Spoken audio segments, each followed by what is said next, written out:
அனைவருக்கும் வணக்கம். நாங்கள் இன்றைய வீடியோவில் பார்க்க போகிறது வந்து கோழி அரைத்த கறி செய்வது அப்படின்னு பார்க்க போகிறோம். இது மூதாதையர்கள் வந்து முன்னைய காலத்தில் வந்து பாவித்த ஒரு மரபு முறை சமையல் முறை தான். இது வந்து இன்றைய காலத்தில் வந்து இது மருவி கொண்டு போகுது. அதை நாங்கள் வெளிக்கொணர்ற வகையில் தான் இந்த வீடியோ வந்து உங்களுக்காக பதிவிடுறோம். வந்து இது முக்கியமாக பெண்களுக்கு மிகவும் சிறந்தது. அதுவும் கர்ப்பிணி பெண்கள், குழந்தை பிரசவித்த ஆக்களுக்கு வந்து இது முக்கியமாக பயன்படும். வயிற்றில் வந்து புண் இருக்கிற ஆக்களுக்கு வந்து உரைப்பில்லாமல் அரைத்த பத்திய கரை மூலம்தான் ஆரம்ப காலங்களில் வந்து வைத்தியம் பார்த்தவை. அப்போ அந்த வைத்திய முறையில் நாங்கள் இன்றைக்கு ஒரு சமையலை வந்து உங்களுக்கு தாரோம். சரி, தேவையான பொருட்களை பார்த்து கொண்டு அப்படியே செய்முறைக்குள் செல்வோம். சரி, இப்போ தேவையான பொருட்கள்னு சொல்லி பார்த்தோம்னா இதில் வந்து மல்லி எடுத்து வச்சிருக்கிறோம். 2 மிளகாய் சேர்த்துக்கொள்ள போகிறோம் லைட்டாக உரைப்பு தேவைன்றதுக்காக. இங்கால வந்து நச்சீரம் எடுத்துருக்கிறோம். அங்கால வந்து கோழி எடுத்துருக்கிறோம். வந்து கோழி வந்து புரோயிலர் கோழியை விட நாட்டுக்கோழி மிகவும் சிறந்தது. வெளிநாடுகளில் வசிக்கிற நீங்கள் வந்து நாட்டுக்கோழிக்கு பதிலாக வந்து சூப்பனாங்கோழின்னு சொல்லுவாங்க. இது கூடிய அளவுக்கு எல்லா சூப்பர் மார்க்கெட்லேயும் இருக்கும். அதை எடுத்து பாவிச்சு கொள்ளலாம். இங்கால சின்ன வெங்காயம் எடுத்து வச்சிருக்கிறோம். உள்ளி ஒரு 3-4 எடுத்து வச்சிருக்கிறோம். இஞ்சி ஒரு சின்ன ஒரு துண்டு எடுத்து வச்சிருக்கோம். இங்கால தேங்காய் சொட்டு வந்து நாங்கள் சுட்டு எடுத்து வச்சிருக்கிறோம். வந்து வாசமாகவும் டேஸ்டாகவும் இருக்குமென்றதுக்காக. இங்கால வந்து மிளகு எடுத்து வச்சுக்கோம். மிளகு ஒரு 4-5 அளவுலாம் சேர்த்துக்கொள்ளணும். இங்கால மஞ்சள் தூள் எடுத்து வச்சுக்கோம், சேர்த்துக்கொள்ள போகிறோம். இங்கால உப்பு இருக்கு வந்து. சரி, தேவையான பொருட்களை தொடர்ந்து செய்முறைக்குள் செல்வோம். இப்போ நாங்கள் வந்து சட்டியை வந்து சூடாக்க விட்டுட்டு அதில் வந்து நாங்கள் இதை வறுத்து எடுத்துக்கொள்ள போகிறோம். இது நச்சீரகம், மல்லி, மிளகாய், மிளகாய் சேர்த்துக்கொள்கிறோம்.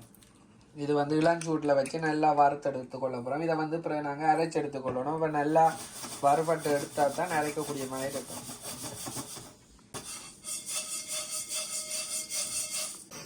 இப்போ வந்து பார்த்தீங்கன்னா இது நல்லா வந்து வறுந்து வந்துருக்கு. இப்போ நாங்கள் இதை வந்து மிக்சியில் போட்டு வந்து அரைச்சி எடுத்துக்கொள்ள போகிறோம்.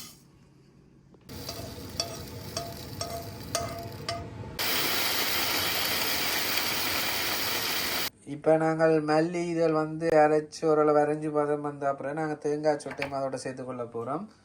அதோட வந்து வெங்காயம், உள்ளி, இஞ்சியும் சேர்த்துக்கொள்கிறோம்.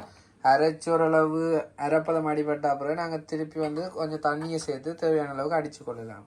இப்போ நாங்கள் வந்து இதுக்குள்ள தண்ணியை சேர்த்துக்கொள்கிறோம். இப்போ நாங்கள் அடித்து எடுத்துட்டோம். வந்து மசாலா வந்து எல்லாம் அடித்து எடுத்தாச்சு. இப்போ நாங்கள் இதுக்குள்ள மஞ்சளை வந்து சேர்த்துக்கொள்ள போகிறோம். மஞ்சள் நாங்கள் பவுடராக சேர்த்துக்கொள்கிறபடியே நாங்கள் அதுக்குள்ளே சேர்த்து அடிக்கலை, பிரிம்பாவே சேர்த்துக்கொள்ள போகிறோம். மஞ்சள் கொஞ்சம் தேவையான அளவு சேர்த்துக்கொள்ளுங்க. வயிற்று புண்ணுகளுக்கு வந்து மஞ்சள் மிகவும் சிறந்தது. இப்போ நாங்கள் கறி சமைக்கிறக்கூடிய சட்டியை வந்து ரெடி பண்ணிட்டோம். இந்த சட்டியை வந்து லைட்டாக சூடாக விட்டுட்டு இறைச்சியை சேர்த்துக்கொள்ள போகிறோம். இதுக்கு வந்து எண்ணெய் சேர்த்துக்கொள்ளக்கூடாது.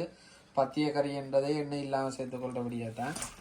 அப்போ இதை வந்து கோழியை வந்து சேர்த்து கொண்டுட்டு நாங்கள் வந்து கோழி ஓரளவு அவிஞ்சு வேற இந்த சரக்கை வந்து சேர்த்துக்கொள்ள போகிறோம். இப்போ நாங்கள் கோழி வந்து அவிஞ்சு கொண்டு இருக்கிற டைமே வந்து உப்பை கொஞ்சம் சேர்த்துக்கொள்கிறோம். தேவையான அளவுக்கு வந்து கோழியோட வந்து சேர்ந்து கொள்ளுமென்றபடியாக.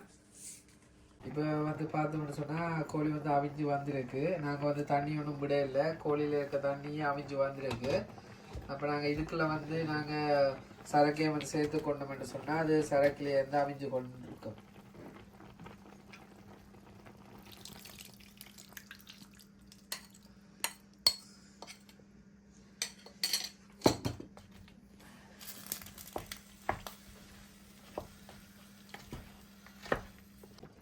இப்போ கறி வந்து நல்லா கொதிச்சு வந்துருக்கு, நல்லா கலராகவும் இருக்குது. பார்த்தீங்கன்னா தெரியும். நார்மல் குழம்புக்கும் அரைச்ச கறிக்கும் வந்து இடையில வித்தியாசம் தெரியும்.